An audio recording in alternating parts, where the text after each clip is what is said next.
اللہ کی پکڑ انسان کی اکڑ ایک جھٹکے میں نکال دیتی ہے۔ جب کسی کو تمہاری تکلیف سے تکلیف محسوس نہ ہو تو راستہ بدل لو، ہمیشہ کی تکلیف سے بچ جاؤ گے۔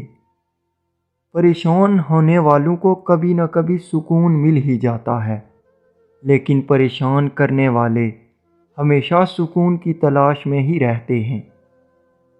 اگر کسی انسان کو تمہاری وجہ سے تکلیف ہوتی ہے تو تمہارے سارے سجدے بیکار ہیں۔ جوانی کے دھوکے میں نہ آ، کیونکہ بوڑھا ہونے سے پہلے بھی کئی جوان گزر چکے ہیں۔ جب تک کوئی بات تیرے منہ میں بند ہے تب تک تو اس کا مالک ہے، جب زبان سے نکال چکے تو تیری مالک ہو چکی۔ عورت کی شرمگاہ شہوت کی زد میں آ جاتی ہے جب وہ غیر مرد کے ساتھ تعلق قائم کرتی ہے اور اللہ سے دوری اختیار کرتی ہے۔